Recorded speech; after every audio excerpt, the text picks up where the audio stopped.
Welcome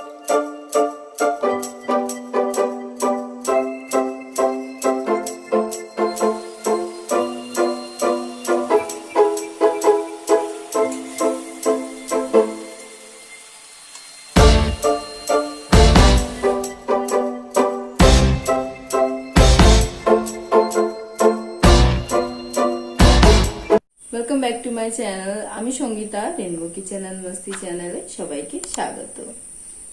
आमरा सबाई अनेक रकमेर माछेरই झाल खाई, किन्तु आजके आमी आपनादेर जन्य एकदम नतून माछेर झाल एकटा निये एसेछि और एटा होच्छे पमफ्रेट माछेर झाल। और এই পমফ্রেট মাছের ঝালটা আমি রান্না করেছি দই দিয়ে। তো চলুন আমার রেনবো কিচেনে চলা যাক।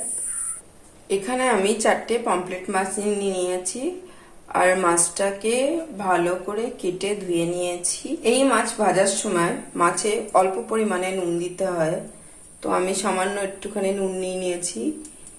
মাছে নুনটা দিয়ে দেব। অল্প একটু হলুদ নিয়ে নিয়েছি, হলুদটাও মাছে দিয়ে দিলাম। মাছটাকে নুন আর হলুদ দিয়ে খুব সুন্দর করে মাখিয়ে আমি 10 মিনিটের জন্য ম্যারিনেট হতে রেখে দেব। 10 মিনিট পরে আমি এই মাছগুলোকে ভাজবো। এখানে আমার কড়াই গরম হয়ে গেছে, কড়াইতে দিয়ে দেব সরষের তেল।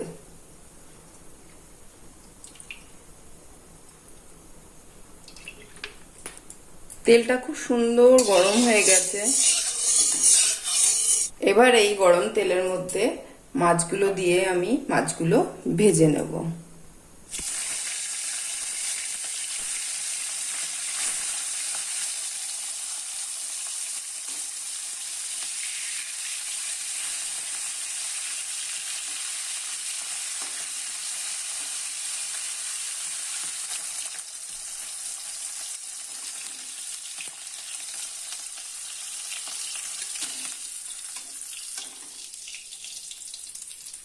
রান্নার জন্য নিয়ে নিয়েছি এখানে 2 চামচ। প্রথমে নিয়ে নিয়েছি এখানে আমি 2 চামচ টক দই ভালো করে ফেটিয়ে নিয়েছি।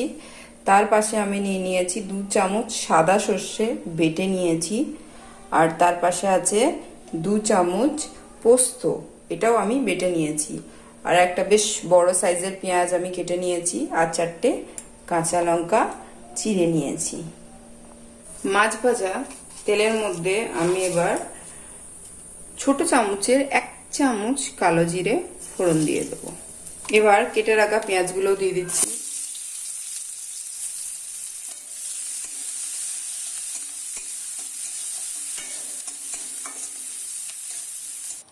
পেঁয়াজটা বেশ সুন্দর করে ভাজা হয়ে গেছে। এবার এর মধ্যে আমি বেটে রাখা সর্ষেটা দিয়ে দেবো। তার সাথেই পোস্ত বাটাটাও দিয়ে দেবো। দিয়ে দিচ্ছি হলুদ গুঁড়ো আর রেড চিলি পাউডার দিয়ে ভালো করে মশলাটাকে একটু কষিয়ে নেব। মশলাটার তেল ছাড়তে শুরু করে দিয়েছে। এবার এর মধ্যে আমি এই ফেটানো দইটা দিয়ে দেবো, টক দইটা। দইটা দেওয়ার পর দেখতেই পাচ্ছেন মশলার ওপরে খুব সুন্দর একটা তেলের লেয়ার উঠেছে। আর দই দেওয়ার পরে এই তরকারি গন্ধটা আমার খুবই ভালো লাগে। এবার আমি দিয়ে দেবো এতে 1 কাপ মতন জল। জলটা ফুটে উঠেছে। এবার এর মধ্যে স্বাদ অনুসার লবণটা দিয়ে দিলাম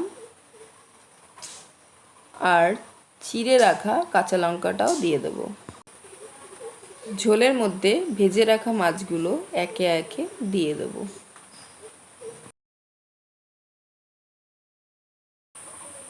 এবার নামানোর আগে আমি এতে দিয়ে দেবো 1 চামচ মতন খাঁটি সর্ষের তেল। আপনাদের যদি আমার এই রান্নাটা ভালো লাগে তো অবশ্যই আমার এই রেসিপিটাকে লাইক, কমেন্ট আর শেয়ার করবেন। আর অবশ্যই আমার চ্যানেলকে সাবস্ক্রাইব করবেন আর পাশে দেওয়া বেল আইকনটাকে প্রেস করে দেবেন। Thank you for watching.